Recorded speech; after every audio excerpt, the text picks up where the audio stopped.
अस्सलाम वालेकुम व्यूअर्स, कैसे आप सब। उम्मीद करती हूँ कि आप सब खैरियत से होंगे। जैसे कि आपको पता है कि आज है ईद उल अज़हा, तो आप सबको मेरी तरफ से ईद उल अज़हा बहुत बहुत मुबारक हो। जैसे कि ये ईद तो होती है गोश्त की, इसमें हम सालन पकाते हैं, मज़े मज़े के बिरयानी वगैरह हर चीज़ पकाते हैं। तो आज हमने भी अपनी कुर्बानी की थी और मेरी सिस्टर ने अभी गोश्त का सालन पकाया है।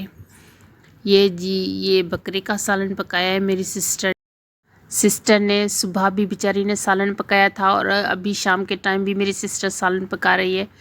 तो ये जो खाना पकाने का काम है ये ज़्यादातर मेरी सिस्टर ही करती है। मैं तो इतना कुछ खास करती नहीं हूँ, मैं सच्ची बता रही हूँ। मेरी सिस्टर ही बेचारी सारा काम करती है। और अभी भी इसको इतनी गर्मी लग रही थी, लेकिन फिर भी इतनी गर्मी में भी इन्होंने सालन पकाया और हम सब ने सिर्फ मज़े लेके खाया। उनको तो बहुत गर्मी लग रही थी और गर्मी थी भी बहुत ही, और गांव में तो और भी ज़्यादा गर्मी है। ये देखें जी, मेरी सिस्टर सालन पका रही हैं। उम्मीद करती हूँ कि आपको ये सालन बहुत ही अच्छा लग रहा होगा। और सारा दिन उसने काम किया तो वो थक भी बहुत ही गई थी। मैं तो ये सोच रही थी कि भाई ये तो मैं सालन खाऊंगी, अगर मेरा मूड होगा तो मैं चावल बनाऊंगी, वरना तो मैं पुलाव नहीं बनाऊंगी। क्योंकि गर्मी इतनी शदीद थी कि कुछ खाने पीने का मन ही नहीं कर रहा था।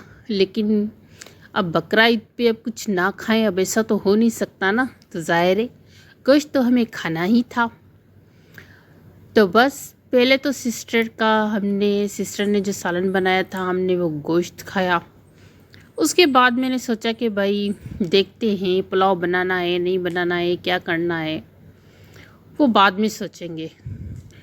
अभी तो मेरी सिस्टर सालन बना रही हैं। उसके बाद मैंने सोचा कि क्यों ना मैं पुलाव बना लूँ। तो फिर मैंने एक ले लिया प्याज, क्योंकि मुझे सिर्फ अपने लिए ही पुलाव बनाना था।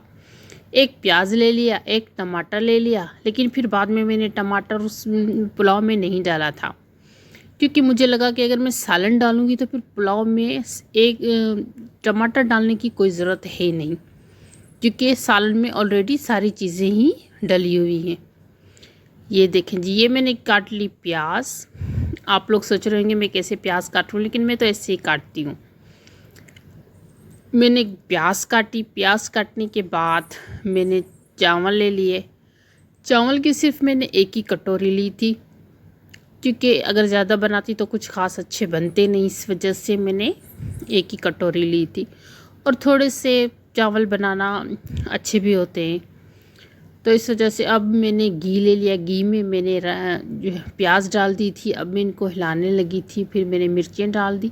मिर्चें डालने के बाद मैंने फिर वो जो सालन सिस्टर ने पकाया था वो सालन मैंने डाल दिया इसमें राइस में। ये देखिए जी, ये मैं सालन निकालने लगी हूँ। ये सालन मैं डालूँगी राइसों में। ये निकाल लिया मैंने सालन। अब ये मैं सालन मिक्स करूँगी। वो जो प्याज मैंने फ्राई किए थे उनमें अभी मैंने इनमें फ्राई कर लिया। और मैंने सूखे धनिए भी मिक्स पाउडर वाले वो डाले थे। और उसके बाद मैंने एक कटोरी, मेरे चावल भी एक कटोरी थे तो मैंने पानी भी एक कटोरी ही डाला था। उसके बाद मैंने थोड़ा सा ज़्यादा डाला था ताकि चावल जो है वो अच्छे से पक जाए। मुझे ज़्यादा नरम चावल अच्छे नहीं लगते। नमक आपको जितना ठीक लगे आप अपने हिसाब से ही डालें। मैंने तो अपने हिसाब से नमक डाला था। देखें जी, ये पानी उबलने लगा है। पानी उबलने के बाद मैंने इसमें चावल ऐड कर दिए थे। चावल ऐड करने के बाद मैंने इसको हल्की आंच में पकने के लिए छोड़ दिया था, ताकि ये ज़्यादा नरम भी ना हो, ये अच्छे से सही से बन जाए। ये देखिए जब मैं इनको हिलाने लगी हूँ, हिलाने के बाद मैंने ढक्कन रख दिया। उसके बाद मैंने इनको पकने के लिए रख दिया हल्की सी आंच पर। अब देखें जी, ये मेरे चावल बनके तैयार हो गए हैं। अब सिर्फ इनको खाने की देर है। ये देखें जी, ये मेरे चावल पक्के रेडी हो गए। उम्मीद करती हूँ कि आपको भी मेरी ये वीडियो पसंद आई होगी। और ये गोश्त का सालन जो कि हम खा रहे हैं। अल्लाह हाफिज़।